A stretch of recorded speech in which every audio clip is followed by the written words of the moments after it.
This is the Truth Network. Hidden treasures of the Song of Songs, which is Solomon's.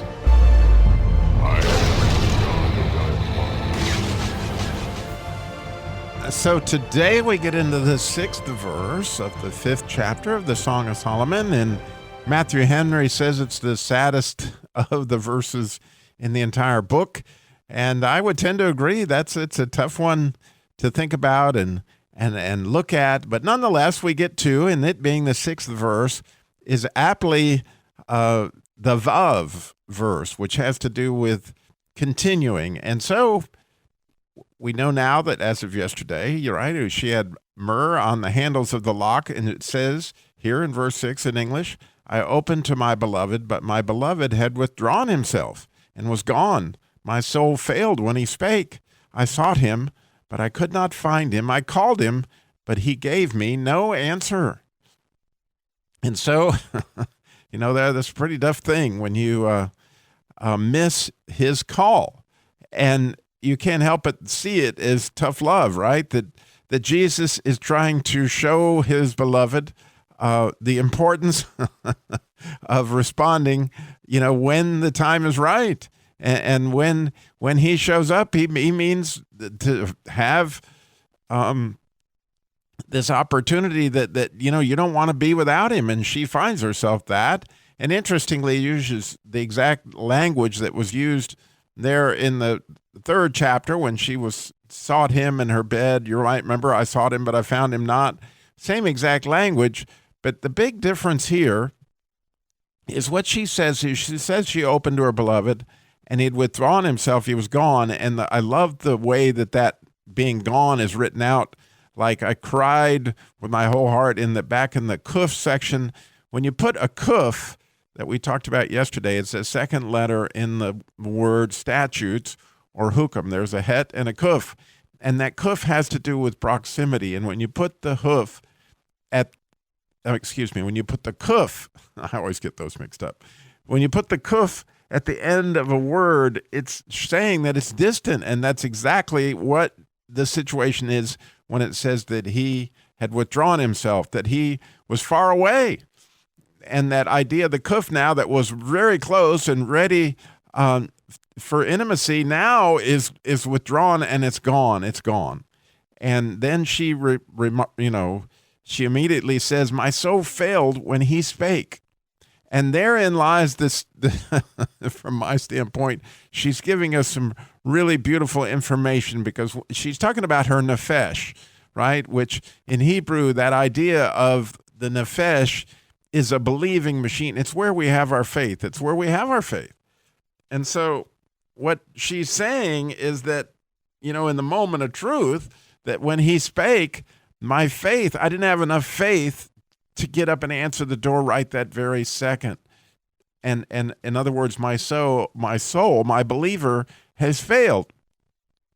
And because of that, he went away. But the interesting thing is she says, I sought him, but I could not find him. I called him, which interesting also starts with a kuf, meaning that she's calling out for that intimacy. She's seeking him for that intimacy. And there's the beauty of the verse from my standpoint, is in spite of the fact that he has disappeared, she is still now in a level of faith, right? She wouldn't be looking for him if she didn't believe she could find him. She wouldn't be calling for him if she didn't want to find him. In other words, seeking is exactly what she should be doing right this minute, and she is doing it. And clearly, Jesus has her there, exactly where she was, again, in the 3rd chapter, is seeking Jesus. Well, the cool thing about this is the letter Vav means to continue on, And there it is. What she's going to do is continue on in her faith, in spite of the fact that the moment of truth, her lamp was a bit out, or she'd run out of oil. But she apparently now has mustered up some new oil, and she's out there looking for her beloved. And I can't help but see the relationship to Luke chapter 15, with the parables that Jesus talks about lost things, right? There was a lost coin, and there was a lost sheep, and eventually a lost son. And in each case, right, the person had to have great faith. The father that was waiting on the prodigal had great faith. The lady that was sweeping out the house looking for the coin, and of course the shepherd looking for the lost sheep. All those things had to believe that they really could find them.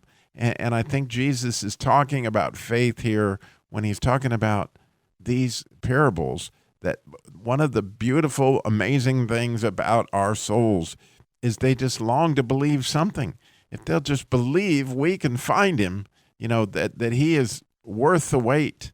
There's much to talk about in that, and there's a deeper story that we'll get into as we get into these coming verses. But as far as today's concerned, I don't know if you've had many days like this and where you went searching for Jesus and you couldn't find him, and you knew that it wasn't him that moved, it was you, and you knew it was your soul that isn't believing. In other words, it's a matter of, that belief that we're going to find him. And so to illustrate this, it's going to seem like a strange illustration, but it makes perfect sense to me, that I went actually dove hunting on Saturday. It was opening seasons, and one of those things I absolutely love to do, and I hope that doesn't offend you, but, when we were shooting doves, there's a lot to do with faith. Believe me, if you think you're going to hit them, because they fly extremely fast. I took 75 shots, and I might have shot in 2 birds or 3. But 2 of those birds landed in the cornfield, or one of them I didn't see fall in the cornfield, but my friend told me it fall, that it looked to me like it was just going lower. And so I spent maybe a half an hour, 30 minutes in the 20 minutes in the cornfield, whatever it was. It seemed like an eternity. But I remember looking, and I just didn't have much faith. I just don't think the bird's in here. And I started to get actually claustrophobic in that cornfield. And because I didn't have enough faith that I was going to find the bird, I ran out of there eventually, without a bird. But the interesting thing is, later, a few hours later, I shot another bird, and I saw this one fall in the way it fell in the cornfield. There was no doubt in my mind that bird was in the cornfield. Now, when I went looking the second time, it was a matter of faith. I knew that bird was down, and I knew I could find it. It was a matter of faith, right?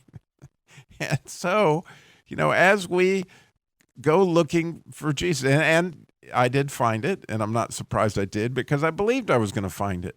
And therein lies the idea of what we're doing here, is when you go looking for Jesus, right? Are you going to find him? Do you believe that? That when we pray, are we praying in belief? When we're calling out, are we calling out in belief? And there's no doubt in my mind, based on the beloved's actions here, that when she went out, and we're going to find out she goes out into the city again, that she had faith that she was going to find him. And you're going to see later, all that transpires in that. But it's helpful to know that if we will just keep on keeping on, it's a matter of faith. Do we believe, yes, we can still connect with him. Yes, we can still find with him. Yes, we can still get close with him.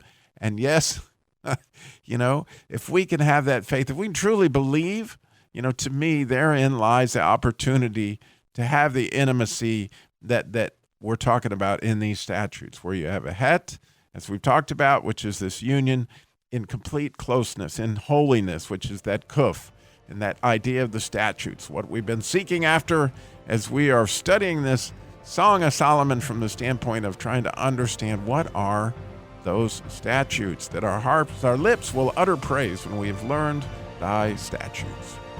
Thanks for listening.